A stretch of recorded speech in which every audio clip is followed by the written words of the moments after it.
ایک دن صدیق اکبر رضی اللہ تعالیٰ عنہ آپ گھر سے نکلے تو محلے میں ہی ایک قریشی وڈیرے کا امیہ بن خلف کا بھی گھر تھا. دونوں محلے دار تھے، صدیق اکبر بھی اور امیہ بن خلف بھی. اور رسول اللہ صلی اللہ علیہ وسلم کا جمال دیکھ کے بلال حبشی دیوانہ ہو چکے تھے، کلمہ پڑھ چکے تھے. اور اس کلمے کے پڑھنے کی وجہ سے امیہ بن خلف جو ہے وہ بڑا مارتا تھا بلال حبشی کو، ظلم کرتا تھا. اتنے ظلم کیے کہ بلال بن رباح، پورا نام تھا بلال بن رباح، یہ حبشی نسل کا غلام تھا. ڈاک چپٹی ہوئی تھی، ہونٹ موٹے موٹے تھے، سیاہ فام تھا، قدآور شخصیت تھی اور غلامی کی زندگی بسر کر رہا تھا.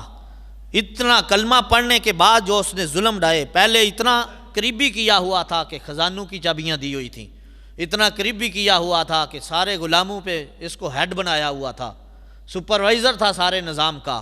لیکن جب کلمہ پڑھا نا تو اس کلمہ پڑھنے کی وجہ سے خزانوں کی چابیاں واپس لے لیں، ظلم ڈھانے شروع کر دیے.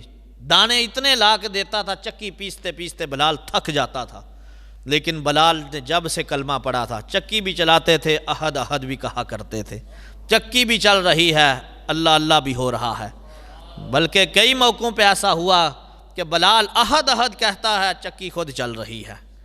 بلال حبشی کو جب بھی احد کی آواز سنتا تو وہ طیش میں آ جاتا. غلام میرا ہے، نوکر میرا ہے، باتیں کسی کی کرتا ہے، باغی ہو گیا ہے.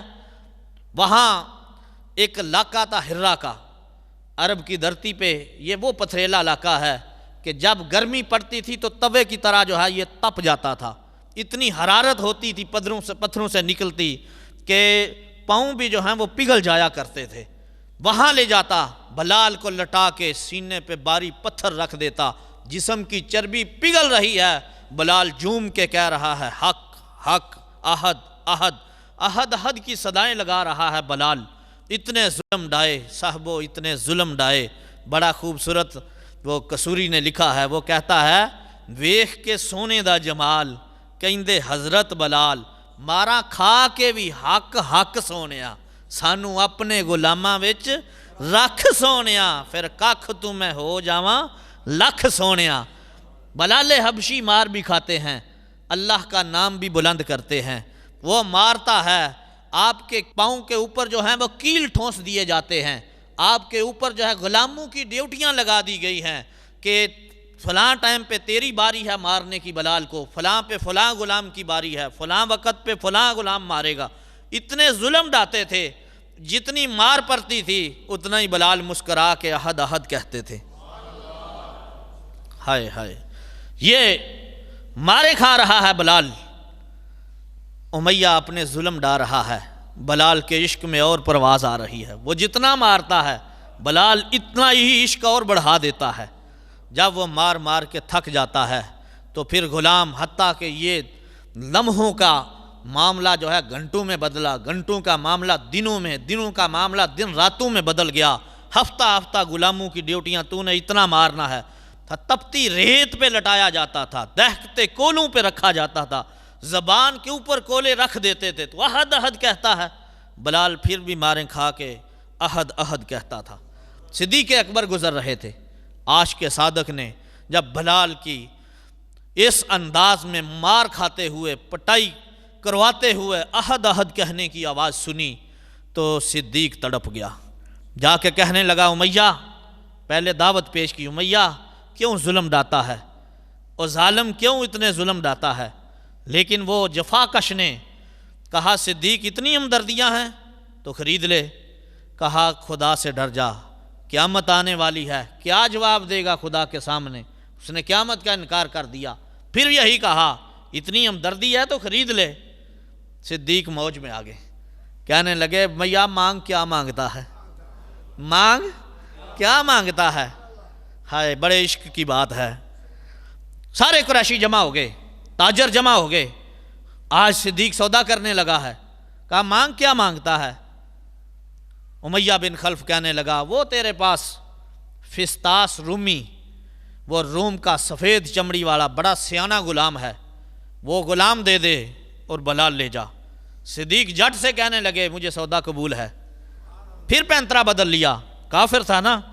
کہنے لگا نہیں نہیں، ساتھ 40 اوقیہ چاندی بھی لوں گا۔ صدیق اکبر جھوم کے کہنے لگے 40 اوقیہ چاندی بھی لے لے۔ پھر پینترا بدل لیا، کہنے لگا نہیں نہیں 2000 درہم بھی لوں گا۔ صدیق اکبر جلدی سے نکال کے کہا 2000 درہم بھی لے لے۔ وہ جو کہتا صدیق کر دیتے، حتیٰ کہ صدیق اکبر رضی اللہ تعالیٰ عنہ نے بلال خرید لیا۔ بلال خرید لیا، خرید کے بازو پکڑا، پکڑ کے کہا بلال غلام نہیں، تو مسلمان بن کے آیا ہے میرے پاس۔ غلامی کی زندگی بڑی تنگ زندگی تھی، غلامی کی زندگی بڑی تنگ زندگی تھی۔ اپنی مرضی سے غلام نہ لیٹ سکتا تھا، نہ سو سکتا تھا، نہ جاگ سکتا تھا، نہ کھا سکتا تھا۔ حتیٰ کہ جس طرح بکریوں کے باڑے ہوتے ہیں، اس طرح غلاموں کے رہنے کی جگہ تھی۔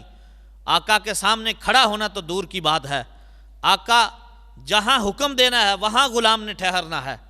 لیکن صدیق نے بازو پکڑا نہ، کہا بلال غلام نہیں، تجھے مسلمان سمجھ کے خریدا ہے۔ جب بازو پکڑا، چلنے لگے تو وڈیرے ہنسنے لگے، قریشی ہنسنے لگے، کہنے لگے تیری ذہانت فتانک، تیری زیرک اور تیری تجارت کے تو عرب میں شورے تھے، آج گاٹا کھا گیا ہے۔ اس کے تو کوئی 10 درہم دیتا، مجھے 10 درہم میں کہتا تو میں بلال کو نہ خریدتا۔ تو نے 2000 درہم بھی دے دیے، 40 اوقیہ چاندی بھی دے دی ہے، تو نے سفید چمڑی کا غلام بھی دے دیا ہے، آج گاٹے کا سودا کر لیا ہے۔ صدیق مسکرا کے کہنے لگے تم بلال کی چمڑی دیکھ رہے ہو، میں بلال کا دل دیکھ رہا ہوں۔ محبت سے ذرا تم نے